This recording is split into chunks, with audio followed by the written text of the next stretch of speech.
¿Cuántos gritan un fuerte gloria a Dios? Y un fuerte aleluya. Bien, pues vamos a abrir la Biblia, por favor, César. Vamos a abrir en Hebreos capítulo 11. Vamos a leer a partir del verso 31 para coger el contexto. Aunque vamos a estar en el verso 12, capítulo 12, perdón, verso 1 y 2, pero vamos a coger el contexto de lo que quiere decir el autor de los Hebreos, ¿vale? Es un pasaje muy conocido. Estamos bien ahí, 11:31. Después pasamos al 12. Y no sé si les suena, pero como rótulo normalmente en nuestras Biblias vienen los héroes de la fe. ¿No conocen ese pasaje?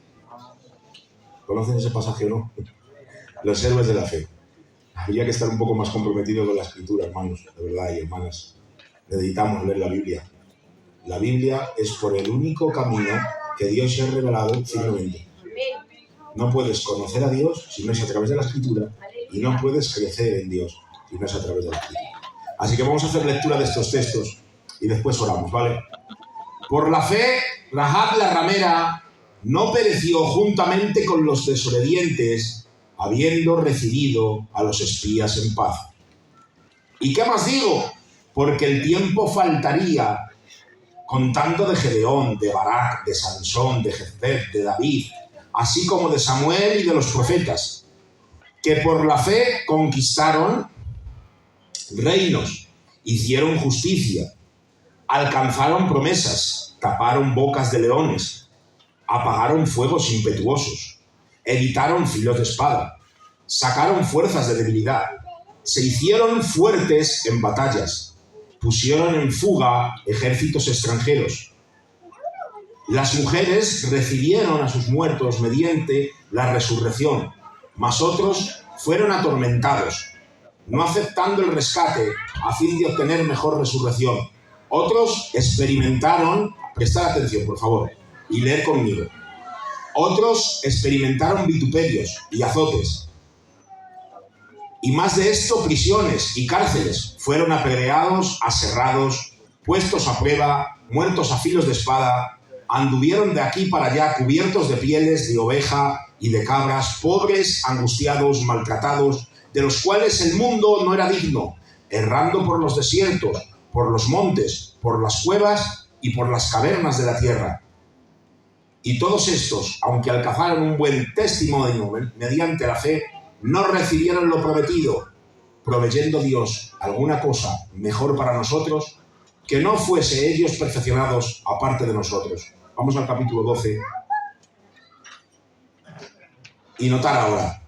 Por tanto, nosotros también, teniendo derredor nuestro tan grande nube de testigos, despojémonos de todo peso y del pecado que nos asedia, y corramos con paciencia la carrera que tenemos por delante, puestos los ojos en Jesús, el autor y consumador de la fe. Puestos los ojos en Jesús, el autor y consumador de la fe. Mirad, la carta de Hebreos, bien dicho está el nombre, fue dirigida a los hebreos. ¿Sabéis quiénes eran los hebreos? Los hebreos eran gente del pueblo judío, del pueblo de nuestro Señor, del pueblo electo de Dios, del pueblo de Israel, que se convirtieron al cristianismo. Ahora, este autor de los Hebreos, comúnmente las cartas paulinas, las cartas juaninas de Juan y todas las cartas empiezan normalmente con un saludo. Saludamos en el nombre del Padre, del Hijo y del Espíritu Santo. Normalmente van con un saludo, una salutación que se llama.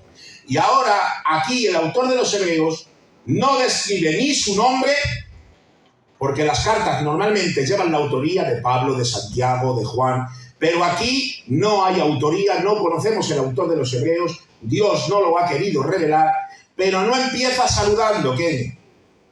Empieza dejando claro algo, o sea, empieza como debería de terminarse, empieza con la conclusión.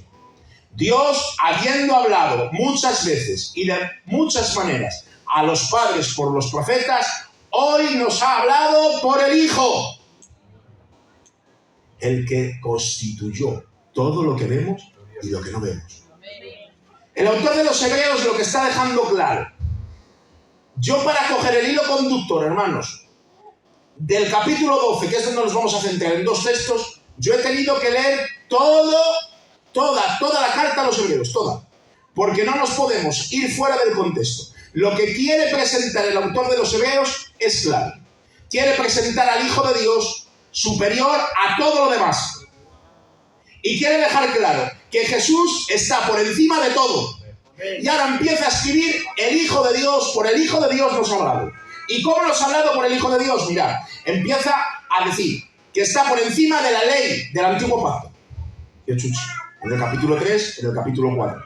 Empieza a decir que está por encima del sacerdocio, también en el capítulo 4. El sacerdocio era cuando en el Antiguo Testamento sacrificaban un animal inocente por la expiación y el perdón de los pecados del pueblo.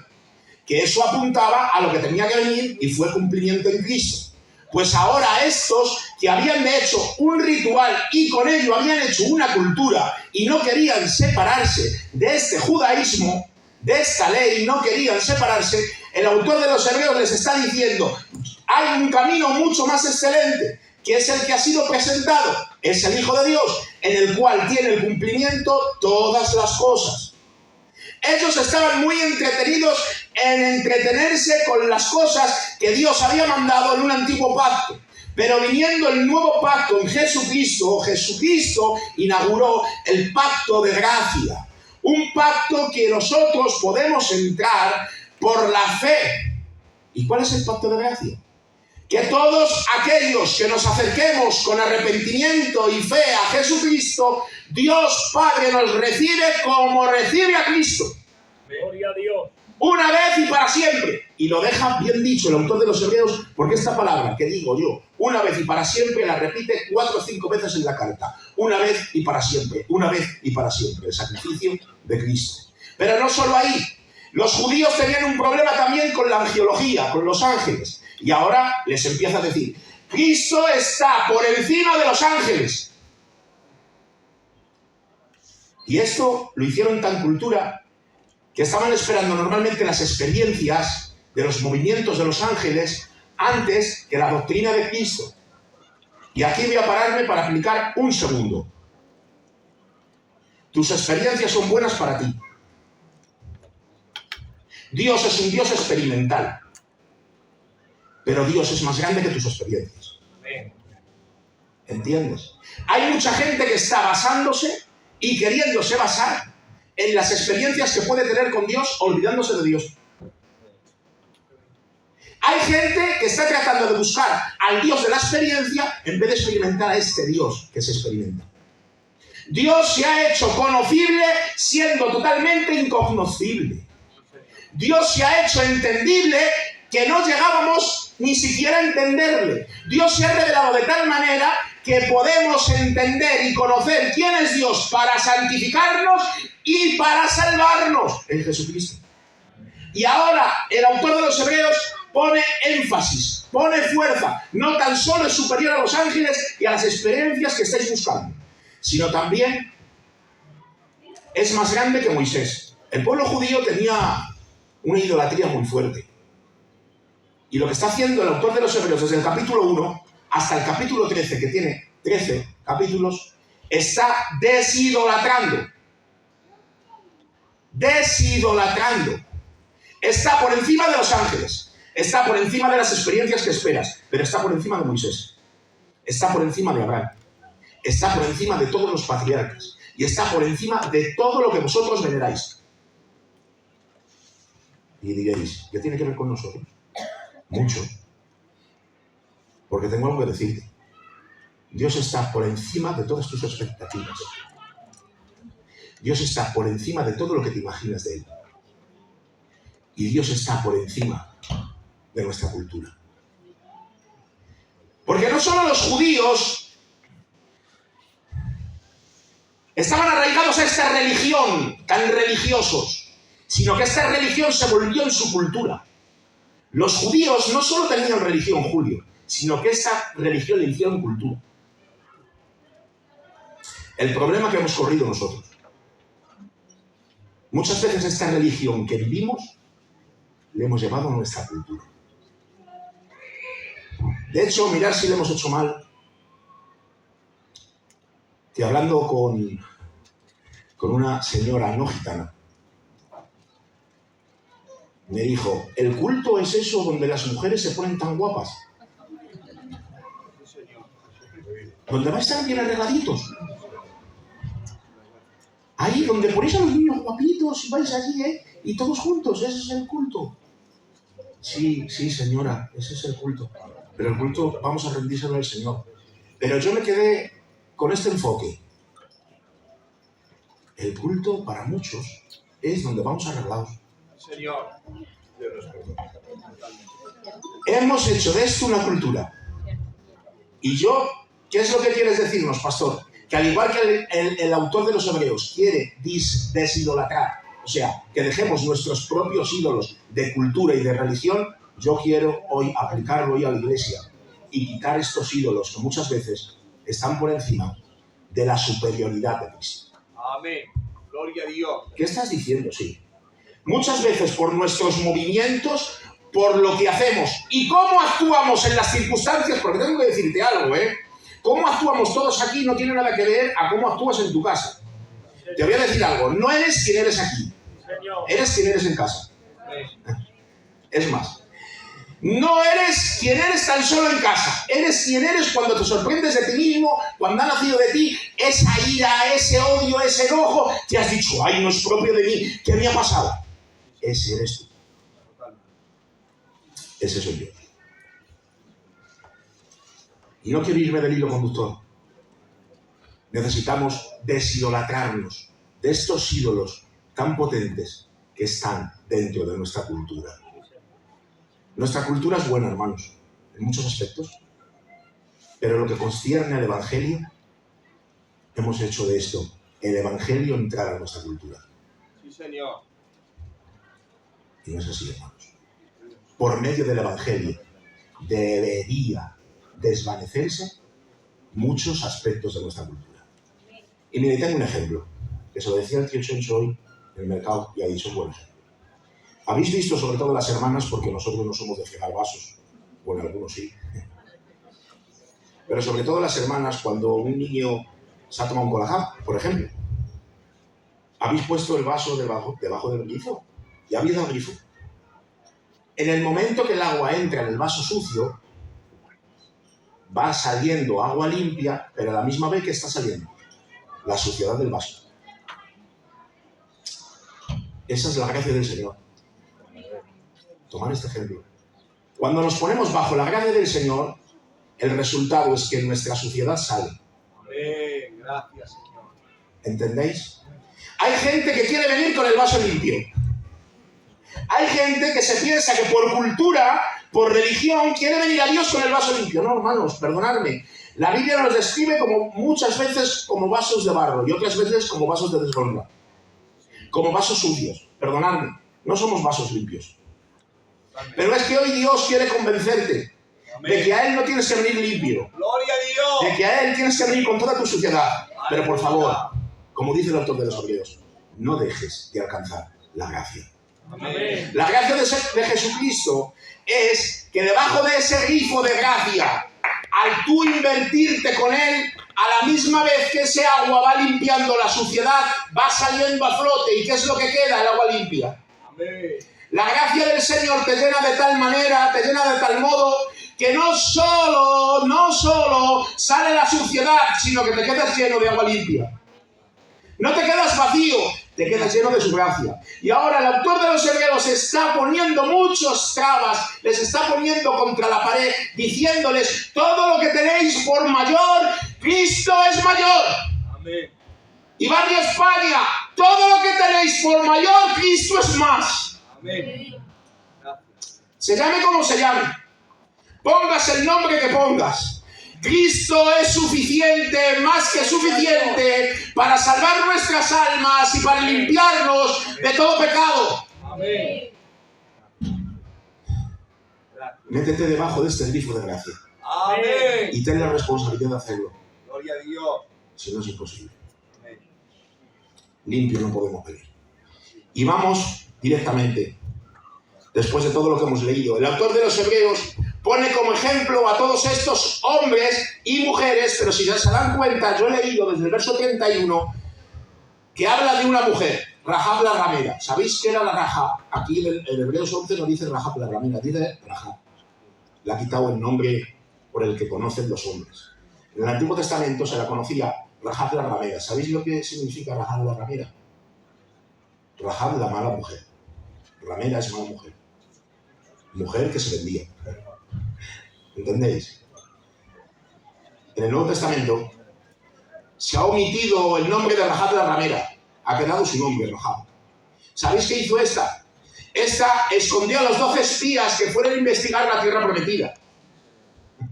Diciendo, no están aquí. No están aquí. Se han ido por allí. Confundió a su mismo pueblo. Confundió a su mismo pueblo. Porque creyó que el Dios de Israel podía salvar no solo a ella, sino a su casa. Y ahora el autor de los Hebreos hace mención de ella diciendo, esta por la fe escondió a los 12 espías. Pero ¿cómo que por la fe escondió? Por la fe escondió porque creyó. Amén. Y ahora salen muchos nombres. Pero si se dan cuenta, ¿dónde aparece Rahab la ramera? ¿Dónde aparece Rahab la ramera?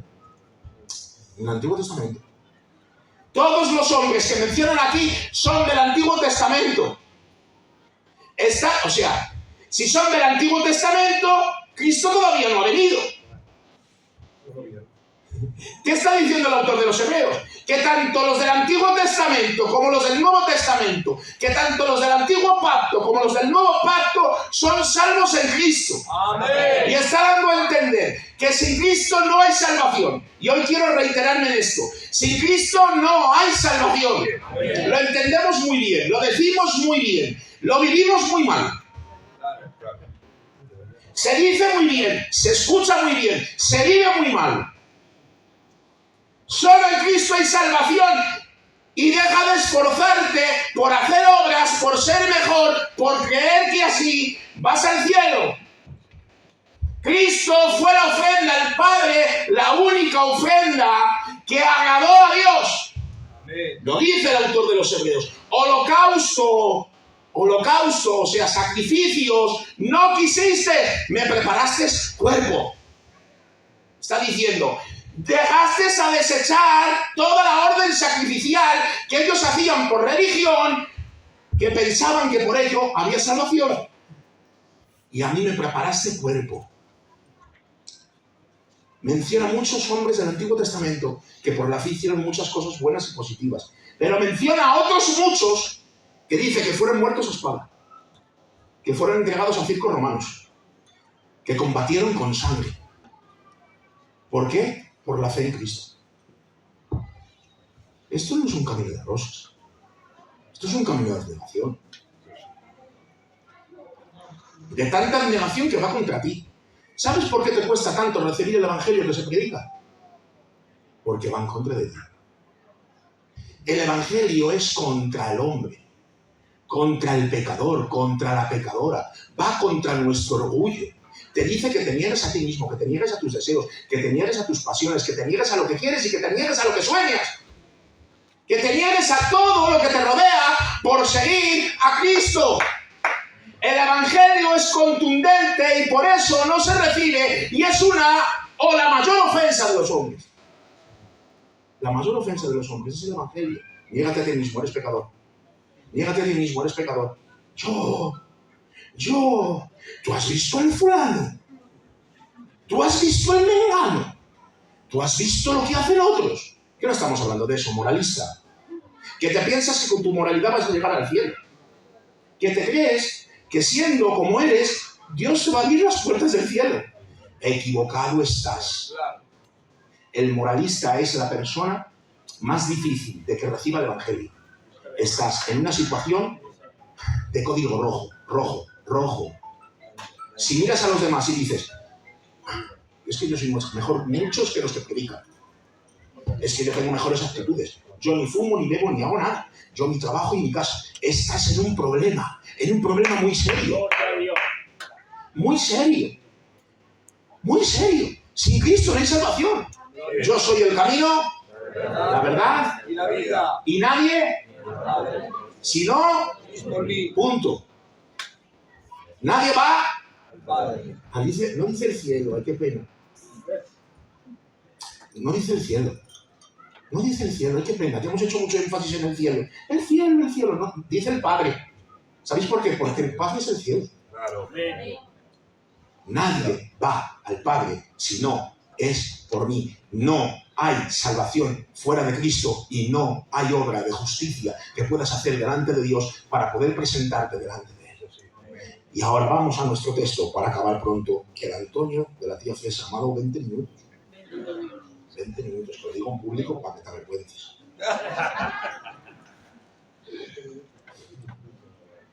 Después de mencionar a muchos y de decir que han hecho por la fe muchas cosas, dice, por lo tanto, por lo tanto es, mira bien lo que te voy a decir ahora, puntualiza bien y escucha bien, teniendo entre nosotros una nube de testigos, no que ellos estén en un balcón mirando lo que nosotros, estos testigos que han partido ya con el Señor, no, estos que han sufrido, han vivido por la fe y han hecho por la fe tantas cosas en la fe de Jesucristo.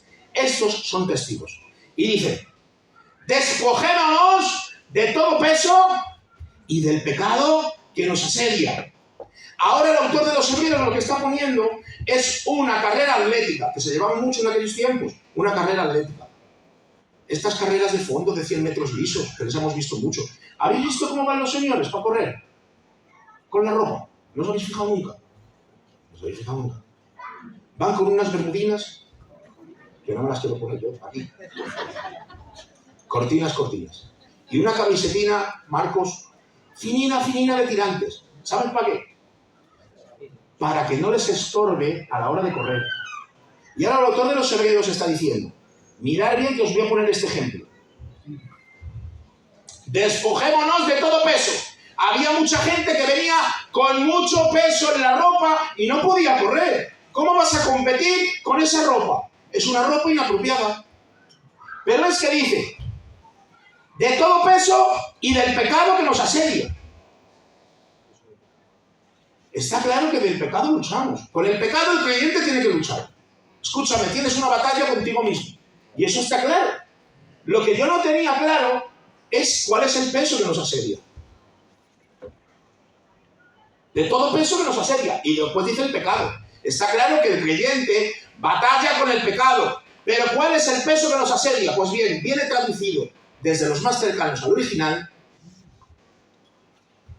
Distraerse con facilidad.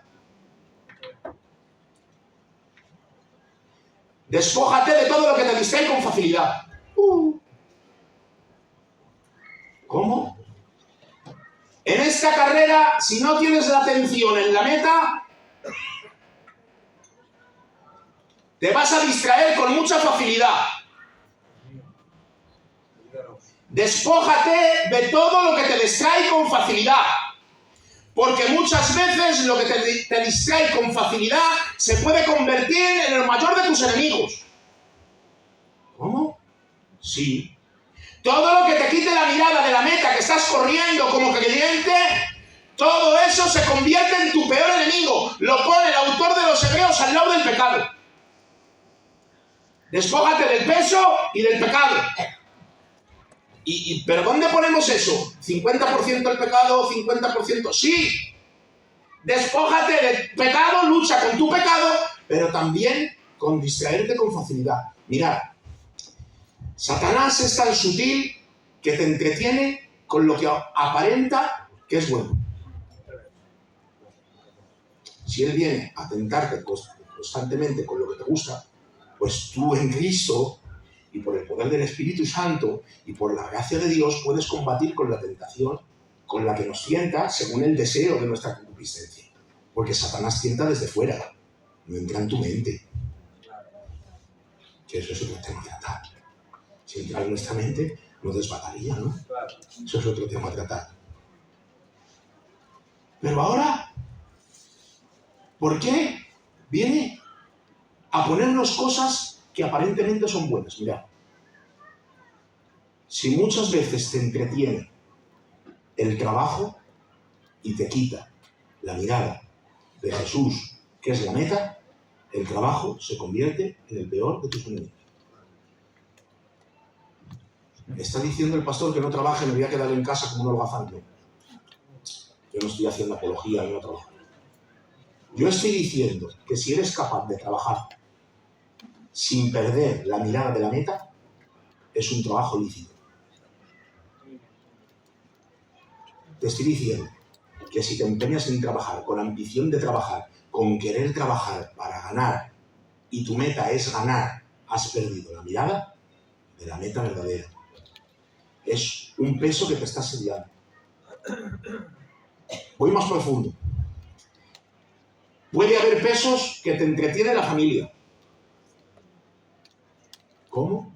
La familia puede entretener de tal modo al familiar que puede quitar la mirada verdadera de la meta y pensar que tu meta, que tu carrera en esta vida es tu familia. Pues bien, el autor de los Hebreos queda claro que la meta de esta carrera es Jesucristo. No es tan siquiera ni el cielo, es Jesucristo. Despójate del peso que te asedia. Despójate del peso que te asedia. Y voy a dejar un renglón en blanco y piensa en el peso que te asedia. ¿Qué es lo que te está quitando de mirar a Jesús? Escúchame atentamente. Puede ser un pecado, pero puede ser algo aparentemente bueno. ¿Qué es lo que te está quitando de mirarle? Más para abajo, el capítulo 12 habla de la disciplina del Señor en el verso 6, de la disciplina del Señor como Padre. Pero después, en el verso 10, empieza a hablar de los que no pueden alcanzar la gracia del Señor porque en ellos se ha levantado en su corazón una raíz de amargura. ¿Sabes por qué? Por no entender. Pero que eso es otro tema a tratar, que lo trataremos más adelante. El no tener la mirada en Jesús puede desembocar en muchas fatalidades.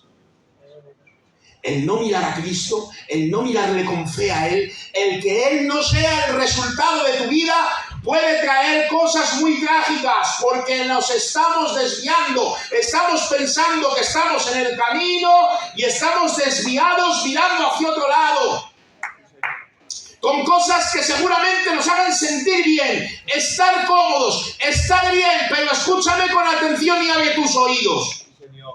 Te están distrayendo. Te están quitando la cosmovisión de mirar lo verdadero y de alcanzar la gracia de Jesucristo. Te están quitando el ponerte bajo el grifo para ser limpiado. Despójate del peso que te asedia. Y estate atento qué es lo que te asedia. Y después dice el pecado. El pecado. Y después dice, y corramos con paciencia. ¿Cómo se puede correr una carrera con paciencia? Explicando. Normalmente los que vemos corriendo les vemos fatigados. ¿Cómo que con paciencia? Porque esto no es un maratón. Esto es una carrera de fondo. Tienes que persistir toda la vida. ¿Y sabes lo que dice el Señor en Apocalipsis? Y el que persevere hasta el fin, ese será salvo. ¿Qué quiere decir eso? Que el final se va a ver cuando llegue el final. Que toda la vida vas a tener que estar combatiendo con lo aparentemente bueno que te aleja de Dios y con el pecado que deseas. Que esto nos vamos a morir con ello. Que si no luchamos contra ello, vamos a vivir una vida desastrosa en relación con Dios. No te vas a poder relacionar con este Dios como debes. Sí, Señor, amén. Vamos a perder muchas de las bendiciones que Dios ha ganado y que Cristo ha ganado en la cruz del Calvario. ¿Lo entiendes? Para el creyente que me escucha. Pero para el que se piensa que es creyente y no lo es, para el que piensa que venimos de linaje, de familias, de pastores y que llevamos toda la vida aquí y no tienes una vida de frutos de arrepentimiento, que piensas que por estar aquí, por tu moralidad, te puedes salvar, tengo que decirte que tienes que poner los ojos en Jesús, que es el autor y consumador de la fe. Después de todo esto, Él pone todos los nombres estos a los que los judíos idolatraban para que vean que ellos no son el objeto de la salvación, sino que el objeto de la salvación se encuentra en Cristo. No dice, pon tu mirada, no dice eso. No dice puestos tu mirada, o pon tu mirada allí. No dice puestos los ojos. Está diciendo, fijamente con todos tus sentidos, todo lo que eres internamente y todo lo que eres exteriormente. Mírale a Él. Porque en el momento que dejes de mirarle a Él, nuestra vida va a ser desastrosa. Mírale a Él para salvarte, pero mira a Él para santificarte. Mírale a Él para que te vayas al cielo, pero mírale a Él también para vivir una vida aquí provechosa y con relación a Él. Necesitas a Cristo. Y acabo con esto. Corramos con paciencia una carrera de fondo. Tengamos por delante puestos los ojos en Jesús, el autor y consumador de la fe. Estos tuvieron fe porque esperaban la promesa de Cristo. Estos tuvieron fe en Jesucristo, en el que venía, y por eso pudieron hacer cosas por la fe. Nosotros miramos al Calvario, a la resurrección, al sepulcro vacío, y también por la fe en Cristo podemos hacer cosas. Pero mirad bien, dice, puestos los ojos en Jesús, el que fundó la fe y el que la ejecutó, el que la acabó, el que la perfeccionó. ¿Sabéis por qué? Porque Cristo fue el único hombre que obedeció al Padre perfectamente. Él es el único que tuvo una fe genuina. Él es el único que su fe no fluctuó nunca. Él es el único que nunca cuestionó a Dios. Nunca dijo, Dios mío, ¿por qué has hecho esto? Dios mío, ¿por qué has permitido esto? Cristo bajó como hombre y es el que obedeció perfectamente, es el que adoró perfectamente y es el que tuvo una oración perfecta. Nuestra adoración muchas veces es defectuosa, nuestra oración, nuestra adoración y todo lo que hacemos es defectuoso, pero la de Cristo no. La de Cristo es una adoración perfecta, es una alabanza perfecta, es una oración perfecta. ¿Y sabes por qué hizo todo perfecto perfectamente? Para que tú y yo, que somos imperfectos, en el perfecto podamos ser aceptos. Podamos por la fe en Él presentarnos delante de Dios. Podamos por la fe en Él, que esa obediencia pase a los desobedientes, que esa justicia pase a los injustos, que esa santidad pase a los inmorales. Puestos los ojos en Jesús, el que fundó la fe, pero el que la perfeccionó. Él bajó como hombre y fue perfectamente hombre. Es más, Pilatos dijo, he aquí el hombre, y lo dijo bien. Él lo dijo despectivamente por poner un mote y presentarlo ante el pueblo, pero dio con el clavo. Anteriormente, no hubo hombres, y después que él tampoco. Porque el hombre no se midió por su valentía. Fervoroso. El hombre se mide por cuánto puede someterse y cuánto puede frenar sus deseos. Y Cristo, al nacer sin pecado, Cristo, al ser santo, desde el pesebre hasta el sepulcro, Él siendo inmaculado, ¿te puedes imaginar sin un mal pensamiento vivir en esta vida? Cristo lo hizo. ¿Te puedes imaginar una obediencia perfecta, sin pecar y sin tener que pedir perdón? En una comunión directa con el Padre, orar a Él porque tienes que pasar el rato con Él porque es lo más grande para ti. Cristo lo hizo. Él es el perfecto. Él es el sublime, Él es el perfeccionador de la fe. Por eso dicen los autores de los Hebreos, olvídate de estos y pon tu mirada, pon tus ojos en Jesús, el autor y consumador de la fe. Despójate de todo peso, de todo lo bueno aparentemente, despójate de tu pecado y corre con paciencia esta carrera, porque la meta es Jesucristo, el que obedeció perfectamente. Que Dios les bendiga mucho. Un aplauso a su palabra. Gracias.